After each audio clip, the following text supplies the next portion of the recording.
Assalamualaikum warahmatullahi wabarakatuh. Halo, perkenalkan nama Ibu Maisanda. Di sini saya akan menjelaskan tentang membaca dan menulis cerpen. Yuk kita simak bareng-bareng. Selamat menyaksikan.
Membaca dan menulis cerpen.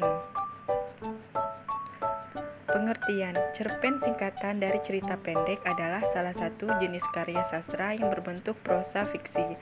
Artinya, cerpen berisi cerita yang diciptakan oleh penulis, bukan berdasarkan kejadian nyata. Cerpen umumnya singkat, padat, dan langsung pada tujuannya, dengan jumlah kata tidak lebih dari 10.000 kata. Cerpen biasanya dapat dibaca dalam sekali duduk, oleh karena itu cerpen sering disebut sebagai cerita sekali duduk. Struktur cerpen. Pada cerpen biasanya terdiri dari beberapa struktur yang diperlukan seperti elemen dasar dan tambahan abstrak. Struktur tersebut sangat diperlukan ketika menyusun sebuah cerpen. Berikut inilah beberapa elemen dari dasar untuk membangun sebuah cerpen. Yang pertama abstrak, yang kedua orientasi, yang ketiga komplikasi, yang keempat evaluasi, yang kelima resolusi, dan yang terakhir koda. Selanjutnya menulis cerpen. Langkah-langkah menulis cerpen. Yang pertama menentukan tema, yang kedua mengembangkan ide cerita, menciptakan tokoh, membangun alur, menggambarkan latar, menyampaikan amanat. Yang kedua teknik menulis cerpen yang menarik, menggunakan majas dan gaya bahasa, membangun konflik dan ketegangan, membuat dialog yang hidup, memberikan deskripsi yang jelas dan detail. Yang terakhir menjaga fokus dan konsisten cerita.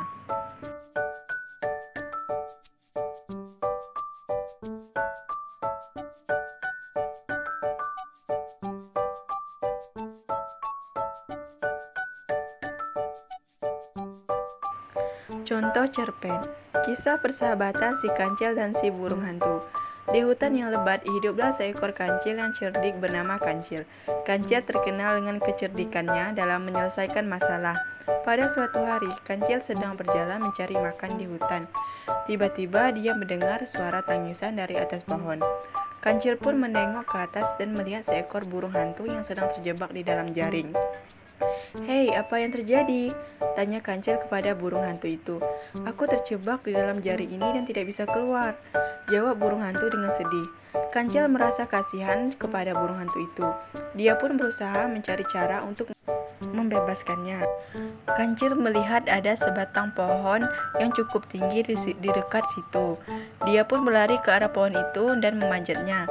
Setelah sampai di atas, Kancil mengambil ranting pohon dan menggunakannya untuk memotong jaring yang menjerat burung hantu. Akhirnya burung hantu pun berhasil dibebaskan. Burung hantu sangat berterima kasih kepada Kancil atas bantuannya. "Terima kasih banyak Kancil, kau telah menyelamatkan nyawaku," kata burung hantu. "Sama-sama," jawab Kancil dengan tersenyum. Sejak saat itu, Kancil dan burung hantu menjadi sahabat yang baik.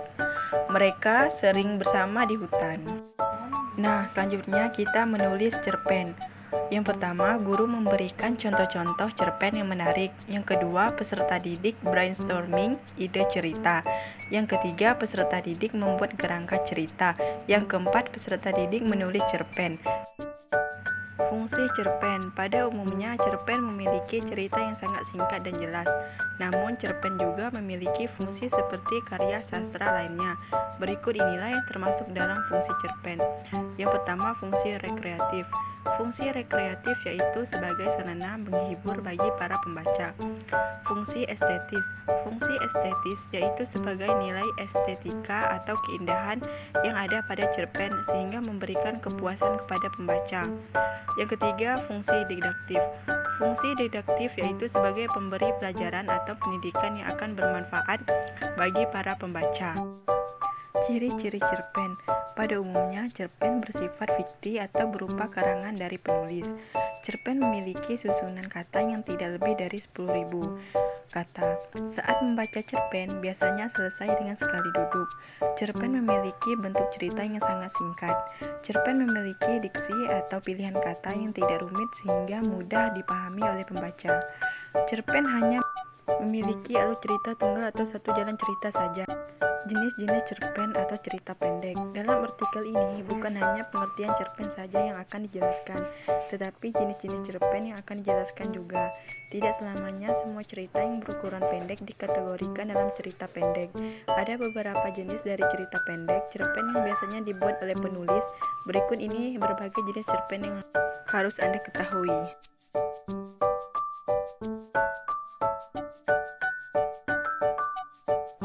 Cerita pendek. Seperti yang kita ketahui, cerita pendek adalah jenis cerita yang kurang dari 10.000 kata panjangnya.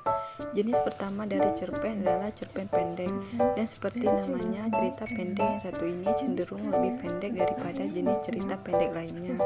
Panjang kata dari cerpen pendek yaitu sekitar 500 hingga 700 kata.